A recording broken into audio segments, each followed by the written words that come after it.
Anda minum alkohol tuh baik apa enggak? Menurut saya minum alkohol itu nggak baik, soalnya dapat memicu kekerasan kalau misalnya alkoholnya diminum terlalu banyak. Oke, terima kasih. Ya. Menurut saudara Victor, minuman beralkohol itu baik atau enggak? Minuman beralkohol itu sebenarnya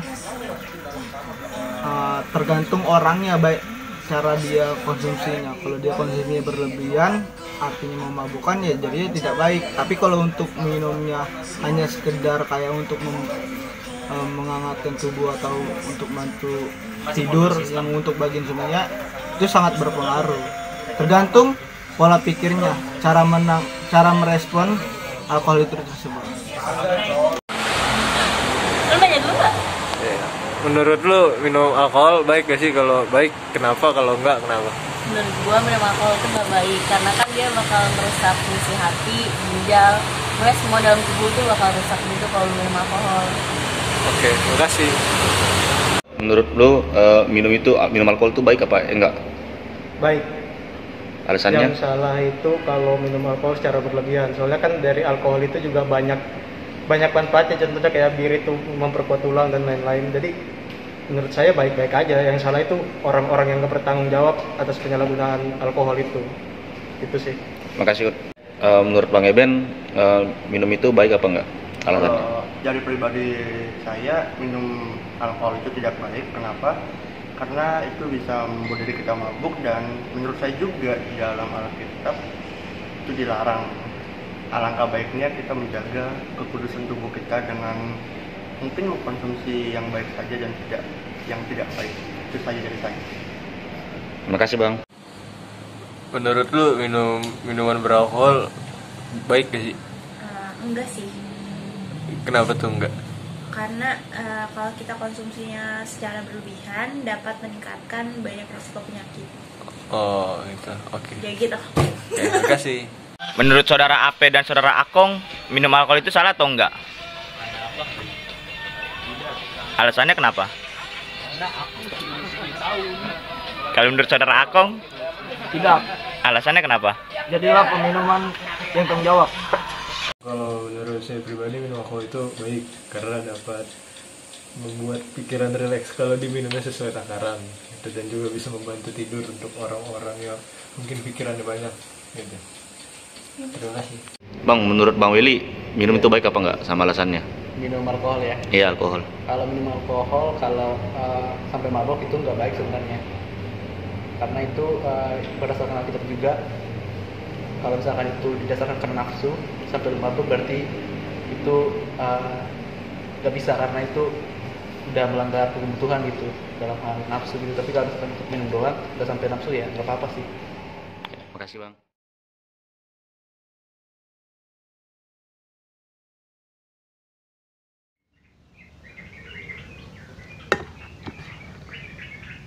Ada banyak pendapat mengenai bagaimana alkohol itu. Baik menurutnya alkohol itu baik ataupun tidak. Dalam video presentasi ini, kami akan sedikit menjelaskan bagaimana hubungan antara alkohol dalam bersosialisasi dengan Alkitab. Jadi, minuman beralkohol atau kadang disingkat minol adalah minuman yang mengandung etanol.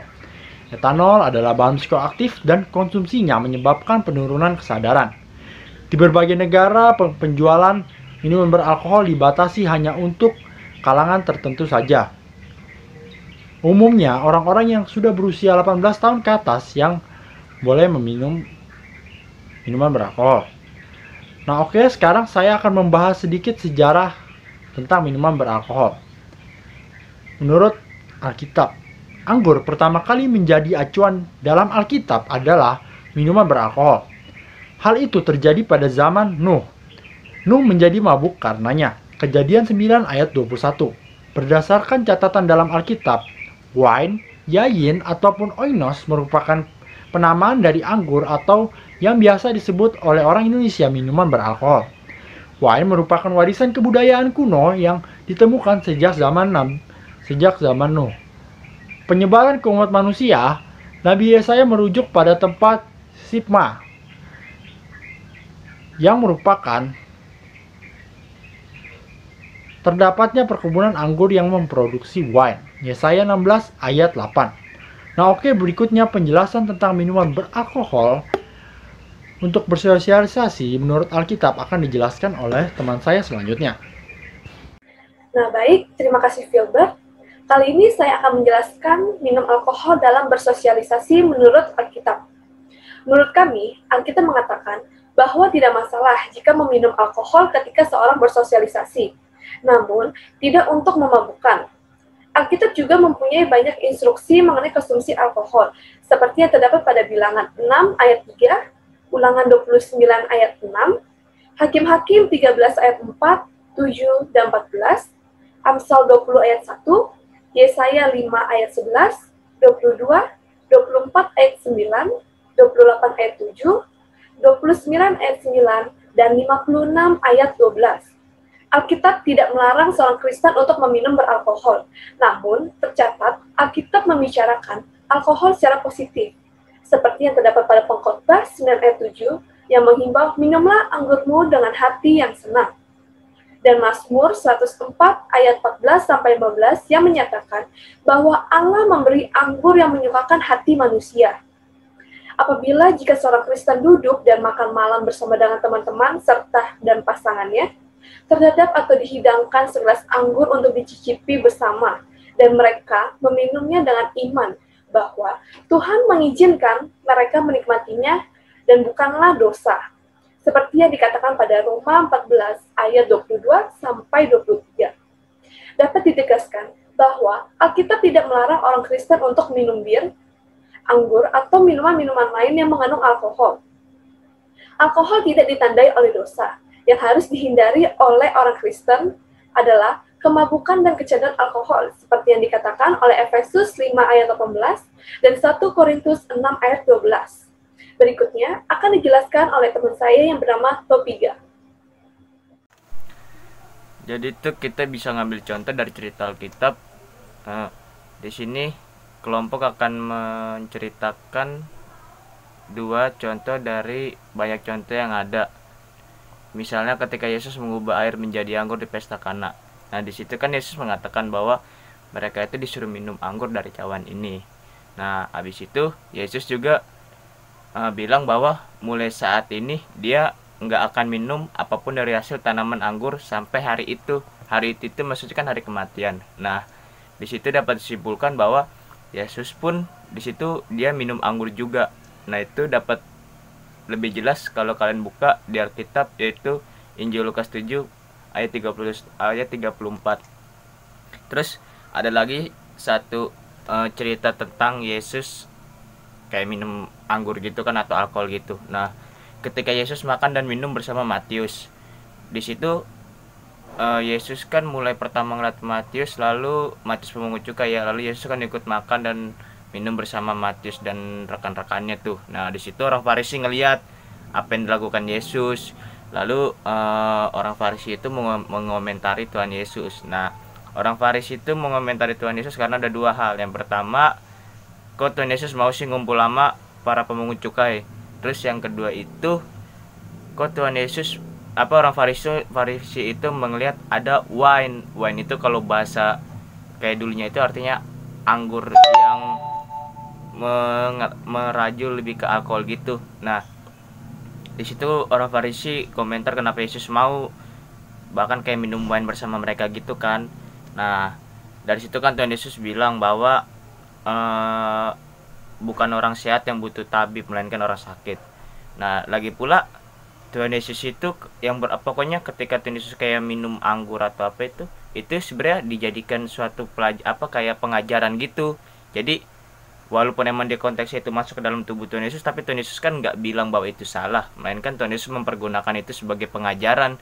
Yang artinya Tuhan Yesus itu kayak ada sesuatu hal yang dia gunain dari anggur atau alkohol itu. Nah, sama kayak modelnya ketika kami nih sebagai kelompok ini menganggap bahwa minuman beralkohol itu untuk bersosialisasi itu salah atau benar. Sama modelnya itu nggak bisa dibilang salah ataupun benar, karena kita harus ngelihat bagaimana individu itu mempergunakan minuman alkohol itu. Nah, contohnya kayak gini, misalkan minuman beralkohol untuk bersosialisasi itu dibilang benar apabila mereka itu minum beralkohol ketika alkohol itu dihidangkan. Nah, namun alkohol itu dihidangkan untuk dicicipi, jadi sekedar minum doang. Nah, itu nggak salah karena mereka itu mencicipi. Nah, beda ketika alkohol yang dihidangkan itu dicicipi lalu diminum secara terus-menerus yang akhirnya mereka menjadi mabuk. Nah, itu baru salah karena yang awalnya mereka itu hanya peminum, hanya penyicip, kini berubah konteks menjadi pemabuk. Nah, hal itu yang baru dibilang salah. Jadi nggak bisa dibilang alkohol itu selalu salah, enggak juga. Lalu Alkitab pun berbicara bahwa alkohol itu pun tidak dinodai oleh dosa. Soalnya karena apa yang masuk ke mulut manusia itu nggak dosa gitu. Jadi yang dosa itu sebenarnya apa yang keluar dari mulut manusia. Kan sama kan modelnya gini, alkohol pun tidak dinodai oleh dosa, sama seperti semua makanan tidak dinodai oleh dosa. Yang menjadi dosa adalah bukan yang masuk ke dalam mulut yang menajiskan orang, melainkan yang keluar dari mulut, itulah yang menajiskan. Nah, itu terdapat di dalam Injil Matius 15 ayat 11. Nah, hal itu yang memancing terjadi perbuatan-perbuatan yang salah akibat diawali dengan masuknya sesuatu ke dalam mulut kita seperti pikiran jahat, pembunuhan, perzinahan, percabulan, pencurian, sumpah palsu, dan hujat. Nah, itu ada di Matius 15 ayat 18 sampai 19. Nah, sebelum ada pikiran-pikiran kayak gitu kan, hal itu kan timbul dari sesuatu hal yang masuk ke dalam mulut kita, entah minuman ataupun makanan. Jadi, hal itu sama saja dengan dampak yang akan terjadi ketika kita mengkonsumsi alkohol yang berlebihan. Karena itu akan membuat kita menjadi mabuk sehingga kita kecanduan. Nah, itu terdapat di Efesus 5 ayat 18 dan 1 Korintus 6 ayat 12. Jadi di sini kelompok itu menyimpulkan bahwa alkohol untuk bersosialisasi itu nggak dosa asal kita bisa mempertanggungjawabkannya. Karena Oke teman-teman, sekian presentasi dari kami. Terima kasih atas perhatiannya. Dan apabila ada yang ingin ditanyakan, dapat ditanyakan nanti pada sesi diskusi di kelas. Terima kasih.